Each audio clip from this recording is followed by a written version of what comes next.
Cuidado! A comunidade internacional de One Piece descobriu o Brasil e a partir de agora nada mais vai ser o mesmo. Dá até um gatilho de 1500. Mas calma, estamos falando na verdade das referências tupiniquins que o Oda tá trazendo pro mangá. A nova menção, vinda no capítulo 1132 sobre o explorador Louis Arnaud, deixou a comunidade brasileira e internacional em polvorosa, porque um jesuíta desse exato mesmo nome é citado em um livro de 1817 chamado History of Brazil, publicado pelo historiador e poeta britânico Robert Southey. E de fato, quanto mais eu me aprofundava nessa história, mais tornava extremamente possível que essa figura histórica tenha sim sido uma inspiração para o One Piece. Porque, afinal de contas, o Luffy é brasileiro, e o que parecia ser só uma brincadeira de SBS realmente ganhou uma vida própria. E assim como ninguém pode calar os tambores da libertação, One Piece, que já é uma mania nacional, certamente ganhou um lugar ainda mais especial no coração dos brasileirinhos, ao saberem que o autor imagina que o seu protagonista nasceria aqui mesmo, nosso puxadinho continental na América do Sul. E a verdade é que ler o mangá imaginando que o Oda pode realmente ter um conhecimento sobre a cultura, história e até folclore do Brasil, muda completamente tudo. Do nada, o Calgara pode ser uma referência ao Caipora, Nika pode ser uma versão Oda do Curupira e os tambores da libertação uma expressão do batuque da capoeira. Tudo faz muito sentido intimamente, como se fosse um segredo compartilhado entre um país com 210 milhões de habitantes e o maior mangaka de todos os tempos. Hoje, vamos entender como Louis Arnaud fez parte da história do Brasil e também de One Piece, e também como nossa cultura e folclore estão sim sendo referenciados no mangá de um jeito exclusivamente One Piece. Fala galera, espero aqui, eu sou o Derek. Hoje eu vou revelar quem foi o Louis Arnaud da vida real, como isso se correlaciona com One Piece e a história do Brasil, e também como essa parte da nossa história também faz parte da história do mundo, e o Oda sabe muito bem disso, e sabe da importância que traz pra One Piece. Eu já vou explicar por quê. Então deixa o like, se inscreve, Alanzito, você é o craque, valeu por editar, e let's go!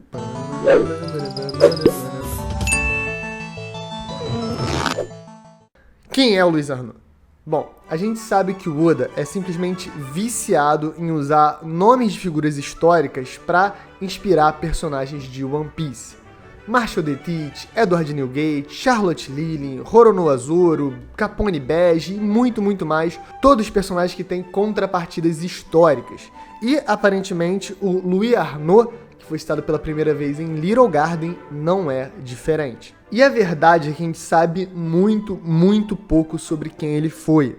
Tem uma passagem em um livro de 1817 que cita ele, e pelo que eu consegui pesquisar, geralmente quando ele é citado de novo, é alguma citação a esse livro ou alguma citação diferente que está citando uma outra fonte que está citando esse livro. Então, realmente ele não é uma figura super exuberante que a gente sabe muito a respeito. É quase um nome perdido na história. Mas a gente sabe algumas coisas sobre ele e a gente precisa dar o contexto na época do conflito que ele se envolveu. Eu baixei o livro de 1817, tem o PDF original em inglês lá na biblioteca da USP online, muito obrigado inclusive, e lá eu consegui ler o capítulo e entender mais ou menos o que estava rolando. De fato, a história do Louis Arnaud está no livro History of Brazil, mas não se passa no Brasil, na verdade ela se passa em Assunção, que é a atual capital do Paraguai.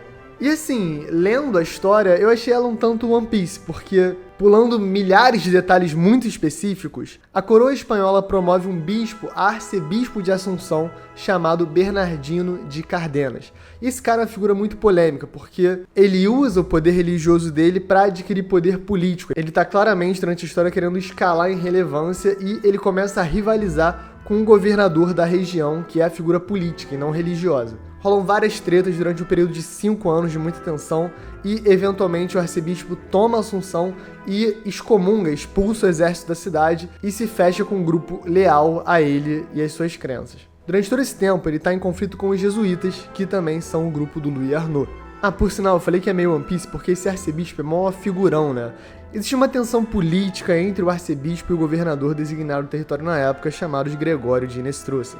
E o seu Gregório aparentemente apoiava abertamente os jesuítas, um grupo religioso que fazia oposição ao arcebispo e às suas tramóias. Eventualmente essa tensão foi escalando até que em 1649 ela culminou em uma grande batalha. De um lado, o arcebispo Bernardino, que é o nosso antagonista da história aparentemente, junto de 400 nativos e mais um grupo de centenas de espanhóis que também estavam armados. Do outro lado, existia um outro grupo de nativos guaranis, junto de jesuítas, junto de mais uma parte de um exército excomungado que eu não entendi muito bem de onde veio, mas que também estava lá. No início, os nativos estavam sendo comandados pelos jesuítas, estavam tendo muita dificuldade de lidar com as armas de fogo, mas aparentemente esse Louis Arnaud, que era um bispo dos Flandres, né, que é uma região ali entre Bélgica e Países Baixos, então a gente não sabe exatamente a nacionalidade dele certinho, mas a ideia é que ele é ou belga ou holandês, apesar de que eu não sei se nem tinha esses gentílicos certinhos na época. Ele era um bom soldado e ele consegue comandar os guaranis e tomar de volta a Assunção pro poder dos jesuítas e do governo local. Bacana, né? A essa altura você já deve ter ouvido que esse Louis Arnaud também é conhecido por contar histórias absurdas. E em One Piece isso combina perfeitamente, porque a gente tem figuras como Noland, como o Sop. E pô, o Louis Arnaud tá num livro dentro do One Piece chamado de Brag Man. Brag to brag em inglês significa se gabar. Então é literalmente os homens que se gabam. Então tem toda essa ideia de que os contos absurdos do Louis Arnaud em One Piece podem se correlacionar com esse Louis Arnaud da vida real, que também na historiografia é relatado como alguém que fala de contos absurdos. Só que os contos absurdos ali são muito mais sombrios. Lembrando, a gente está em 1649. É uma época muito mais violenta, muito mais brutal da história da humanidade. No entanto, o que acontece é muito tenso. Segundo os relatos, eles massacraram por volta de 395 guaranis. E aí, secretamente, os jesuítas enterraram 394, então fizeram um funeral para apenas um guarani, um funeral público. Ou seja, para a população local ficou aparente que só um nativo morreu no conflito, o que é super legal. Só que eles realmente secretamente enterraram 394. E aí, por causa disso, tá escrito lá na passagem, na referência, que ele contava as histórias mais absurdas. Só que, na verdade, muita gente se confunde, e talvez até o próprio Oda tenha se confundido, essa passagem não é sobre o Louis Arnaud. Tá bem claro no texto original que isso é uma referência ao arcebispo franciscano, ou seja, Bernardino de Cárdenas. Ele é o jesuíta franciscano que fala histórias absurdas e que também é responsável por esse terrível caso de ter enterrado 394 guaranis secretamente. E o que isso quer dizer? Quer dizer que One Piece quer exaltar um cara que provavelmente cometeu um ato de super crueldade numa guerra? Não, nada disso. Eu acho que a ideia geral é que o Oda pode pegar várias referências aleatórias e não exatamente usar elas a fundo, como se fosse um parecer historiográfico, biográfico de quem era essa pessoa e o que ela representa para o futuro. Não, nada disso. Ele simplesmente se inspirou em um conflito específico e usou ele para expandir a sua história. E isso faz completo sentido, porque eu acho que é exatamente isso que está acontecendo com várias outras referências que são claramente brasileiras. Recentemente, o Panini fez uma thread compilando várias coincidências entre One Piece e histórias do folclore brasileiro que viralizou lá fora. Mas para a comunidade tupiniquim, a gente já tá muito ligado nessas referências. Pô, incrível vídeo do Guto sobre Gear 50, Nika e a capoeira, muita thread sobre Curupira, muita thread sobre Caipora, muita thread sobre Boitatá, tem muita referência em One Piece que parece se conectar ao folclore brasileiro. Até porque o Oda falou que o Luffy é brasileiro, então a partir daí tudo pareceu fazer muito mais sentido. O Nika pode ser inspirado pelo Curupira? Pode, pô. O cabelo flamejante, a ideia de proteger a floresta de invasores, confundir eles de uma maneira divertida, com os pés virados para trás, igual o Borracha, né, bem flexível, tornando impossível de seguir as suas pegadas.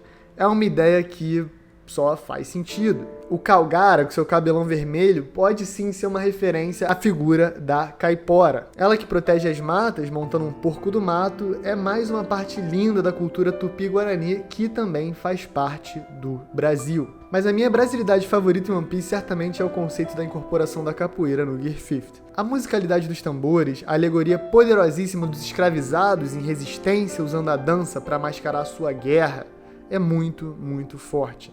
E é extremamente brasileiro.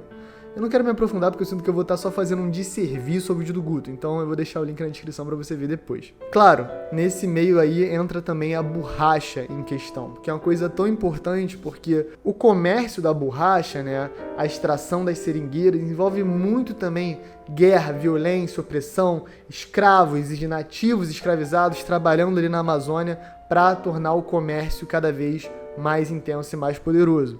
A seu próprio ganho? Óbvio que não, né? Eles eram explorados por um motivo. Então, todos esses conflitos históricos também podem ter sido uma inspiração pro Oda. Uma curiosidade que eu vi o Punk Records comentando, né? O autor de History of Brazil, né, o seu Robert, foi o cara que inventou a palavra zombie, né, do inglês de zumbi, morto-vivo.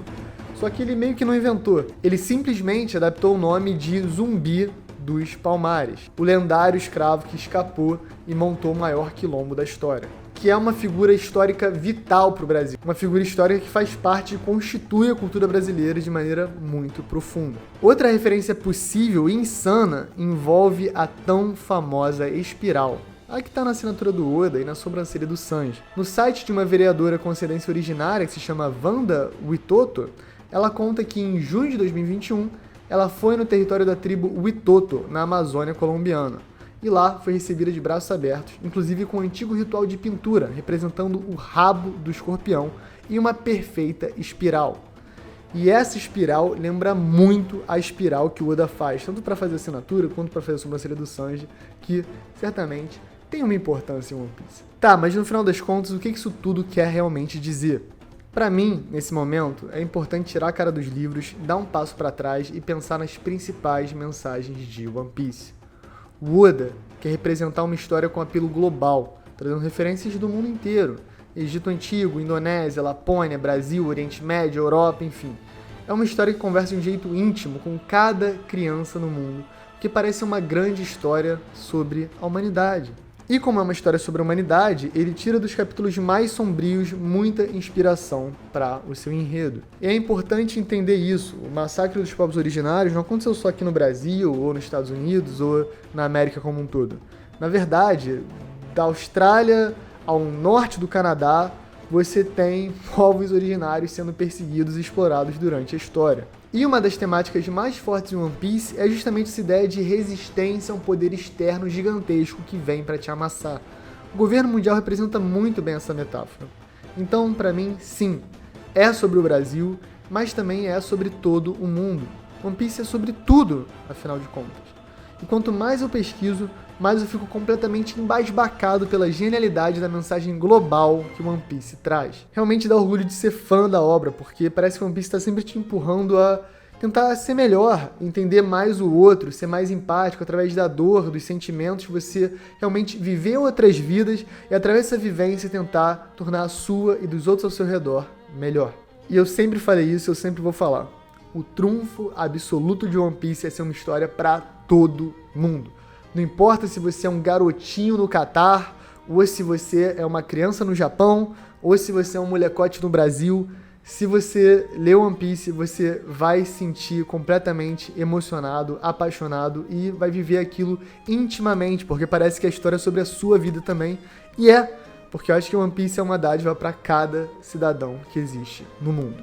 Então, galera, o que você acha? Quantas referências a gente pode levar mais ou menos a sério? Será que o Caipora realmente é uma referência Nika, ou Curupira? Ou o quanto da capoeira e da brasilidade ali tá envolvida na inspiração para usar o berimbau e usar todo aquele batuque, os tambores de libertação? O que isso tudo tá envolvido em One Piece? Quero que você comente aí, eu tenho a minha opinião. E eu vou deixar também os links na descrição para você acompanhar aí, para pesquisar e ir atrás das suas próprias respostas. Então, galera, esse foi o vídeo. Alanzito, obrigado pela edição. Deixa o like, se inscreve, tamo junto, um beijo, um queijo e valeu!